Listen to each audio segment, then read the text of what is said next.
Bismillahirrahmanirrahim. Assalamualaikum warahmatullahi wabarakatuh. Hai anak-anakku kelas 6, bagaimana kabar kalian hari ini? Ustazah doakan semoga kalian dalam keadaan sehat, bergembira, dan bersemangat untuk belajar hari ini.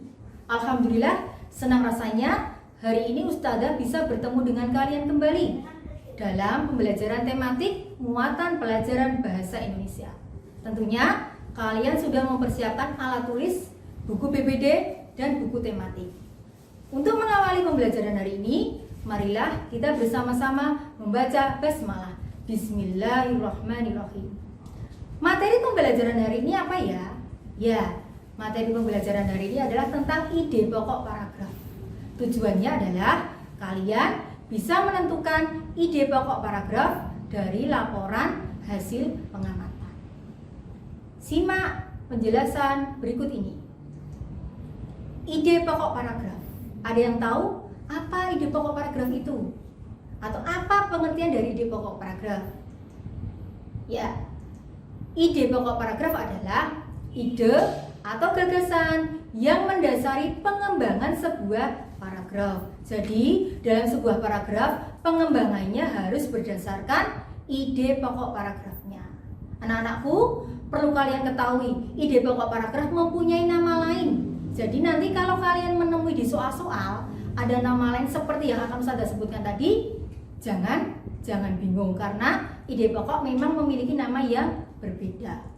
Nama lain yang pertama yaitu gagasan utama. Nama lain yang kedua adalah gagasan pokok.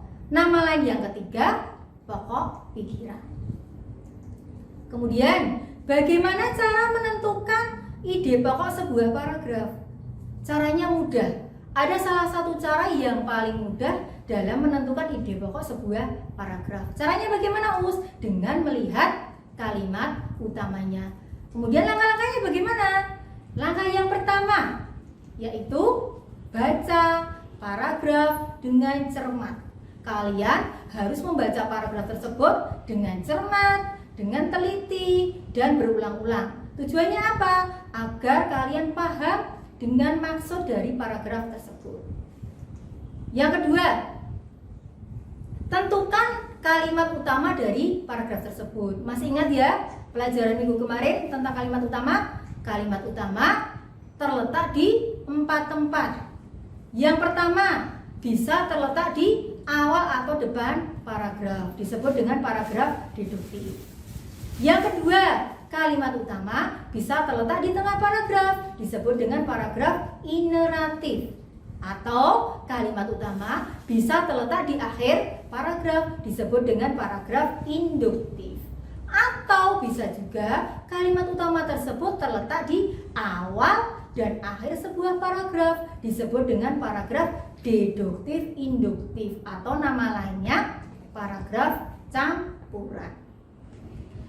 Langkah yang ketiga, setelah ketemu kalimat utamanya, langkah yang ketiga adalah meringkas kalimat utama yang panjang menjadi kalimat yang sederhana.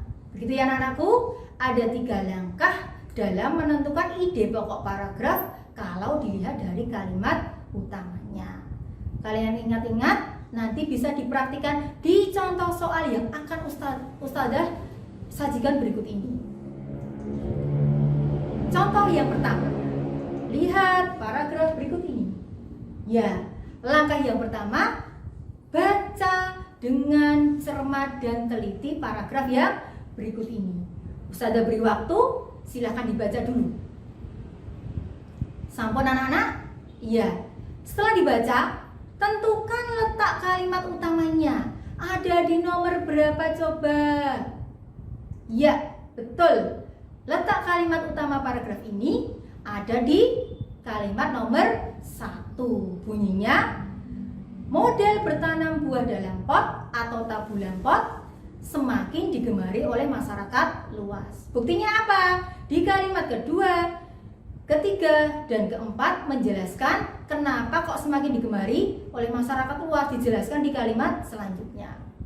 Langkah yang ketiga, setelah ketemu kalimat utamanya, kita ringkas menjadi kalimat yang sederhana. Kira-kira seperti apa ringkasan kalimatnya?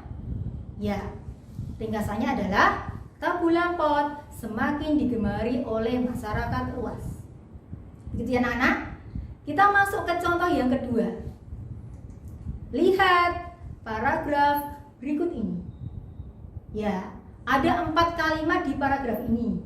Coba yang pertama dibaca dulu. Ustazah beri kesempatan lagi untuk membaca. Sudah anak-anak? Langkah selanjutnya, coba mana kalimat utamanya? Terletak di nomor berapa? Ya, letak kalimat utamanya ada di nomor 4, yaitu bunyinya itulah beberapa kegunaan cengkih. Selanjutnya setelah ketemu kalimat utamanya, kalian ringkas menjadi kalimat yang lebih sederhana atau lebih simpel. Bunyinya seperti apa? Ya, diringkas menjadi kegunaan cengkih. Kalau diganti dengan kata lain tapi maknanya sama boleh nggak? Boleh. Kegunaan bisa diganti dengan kata yang lain. Kata apa? Manfaat. Manfaat atau kegunaan cengkih. Gitu anak-anak, cara menentukan ide pokok paragraf dari sebuah kalimat utama. Gitu ya. Demikian pembelajaran hari ini. Ustazah berharap dengan penjelasan ini semakin menambah pemantapan kalian dalam menentukan ide pokok sebuah paragraf. Tuh, Ustazah sudah menyiapkan beberapa contoh soal di buku BBD kalian di aktivitas 1, aktivitas 2, dan di pengayaan. Silakan dikerjakan dengan sebaik-baiknya. Jika kalian menemui kesulitan, silakan hubungi Ustadzah. Demikian pembelajaran hari ini. Semoga bermanfaat. Terima kasih atas perhatiannya. Bertemu kembali di pembelajaran selanjutnya. Ustazah akhiri. Assalamualaikum warahmatullahi wabarakatuh.